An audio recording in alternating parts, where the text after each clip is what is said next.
சொல்லமா?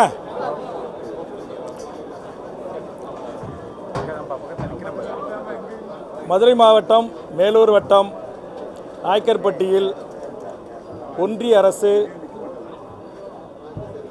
கொண்டு வந்திருக்கிற மிக மோசமான நாசகர அந்த திட்டத்தை நான் முதலமைச்சராக இருக்கின்ற வரையில் எந்த சூழலிலும் அத்திட்டத்தை ஒன்றிய அரசு நிறைவேற்ற முயற்சித்தால் அதை நான் அனுமதிக்க மாட்டேன்.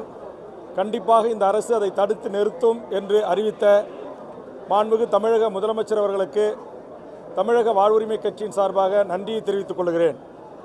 இதேபோன்று தமிழக வாழ்வுரிமை கட்சியின் சார்பாக மாண்புமிகு தமிழக முதலமைச்சர் அவர்கள் இந்த பேரவையில் ஒரு தீர்மானத்தை ஏகமனதாக நிறைவேற்ற வேண்டும் என்று ஒரு கவன ஈர்ப்பு தீர்மானம் தந்திருக்கிறேன். ஏற்கனவே 3 ஆண்டு காலமாக தொடர்ந்து அதற்காக வலியுறுத்தி வருகிறேன். அது என்னவென்றால், ஈழத்தில் நடந்த மாபெரும் இனப்படுகொலைக்கு ஒரு சர்வதேச நீதி விசாரணை வேண்டும் என்கிற தீர்மானமும், அந்த மக்களுக்கு நிரந்தர ஒரு தீர்வு என்பது ஈழ மக்களுக்கும் புலம்பெயர்ந்த மக்களிடமும் ஒரு பொது வாக்கெடுப்பை நடத்தி ஒரு நிரந்தர அரசியல் தீர்வை ஏற்படுத்தி தர வேண்டும் என்கிற தீர்மானத்தை மாண்புமிகு தமிழக முதலமைச்சர் அவர்கள் நடப்பு கூட்டத்தொடரிலேயே நிறைவேற்ற வேண்டும் என்ற வேண்டுகோளை உலக தமிழர்களின் சார்பாக, தாய் தமிழ்நாட்டு தமிழர்களின் சார்பாக, என்னுடைய ஒருங்கிணைப்பில் இயங்குகின்ற தமிழர் வாழ்வுரிமை கூட்டமைப்பின் சார்பாக வேண்டுகோள் முன்வைக்கிறேன். இந்த தீர்மானத்தை ஏற்கனவே அனைத்து இந்திய அண்ணா திராவிட முன்னேற்ற கழகத்தின் பொதுச் செயலாளர், அன்றைக்கு முதலமைச்சராக இருந்த அம்மையார், மறைந்த ஜெயலலிதா அம்மையார் இந்த தீர்மானத்தை நிறைவேற்றி ஒன்றிய அரசுக்கு உரிய அழுத்தம் தந்திருக்கிறார்.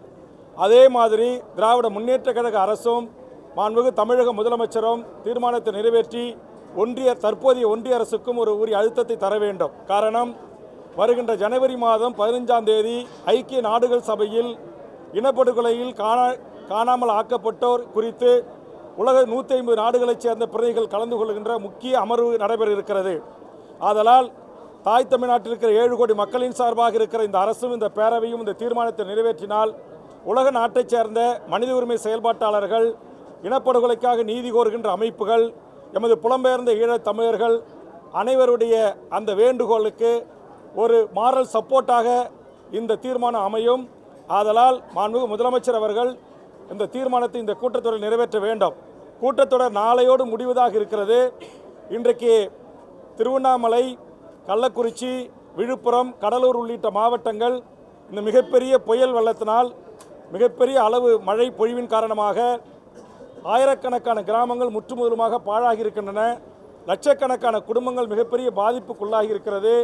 மாண்புமிகு முதலமைச்சர் அவர்கள் வெறும் 2000 ரூபாய் அறிவித்திருக்கிறார். இது போதுமான தொகை அல்ல.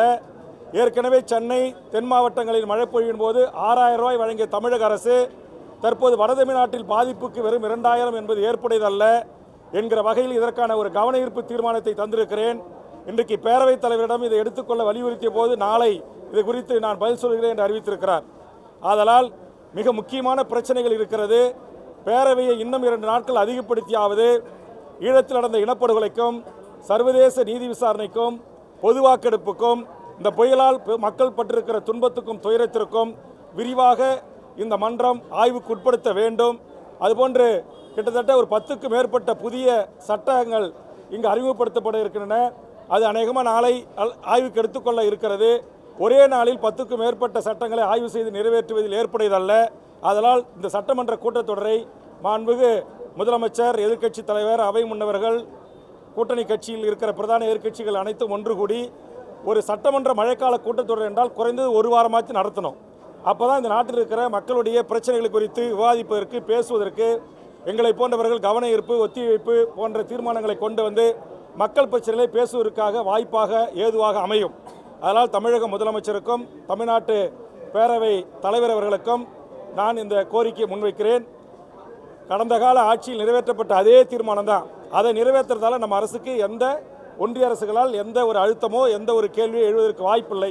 இது ஒட்டுமொத்த உலக தமிழர்களின் கோரிக்கை, உலக தமிழ் அமைப்புகளின் கோரிக்கை. 150க்கும் மேற்பட்ட தமிழ்நாட்டு அமைப்புகள் ஒன்று கூடி நாங்கள் தந்திருக்கிற அந்த கோரிக்கை முதலமைச்சருக்கு கடிதமாகவும் நான் வீட்டுக்கே சென்று அவரிடம் தந்திருக்கிறேன். அதனால் இந்த கூட்டத்தொடரில் இதற்கு ஒரு அரசினர் தீர்மானத்தை நிறைவேற்ற வேண்டும் என்ற வேண்டுகோளையும் உலக தமிழர்களின் சார்பாக, எமது தமிழ் ஈழ மக்களின் சார்பாக, தமிழீழ விடுதலைக்காக ஆயுதம் ஏந்தி போராடி விடுதலை புலிகளின் ஆயுத போராட்டம் மௌனிக்கப்பட்டு ஜனநாயக பாதையில் இயங்குகின்ற எமது அனைத்து உலக தமிழர்களின் சார்பாகவும் இந்த கோரிக்கையை தமிழக முதலமைச்சருக்கு எனது அருமை பத்திரிகை ஊடக நண்பர்களின் சார்பாக முன்வைக்கிறேன், அவர்களின் ஊடாக முன்வைக்கிறேன். நன்றி, வணக்கம்.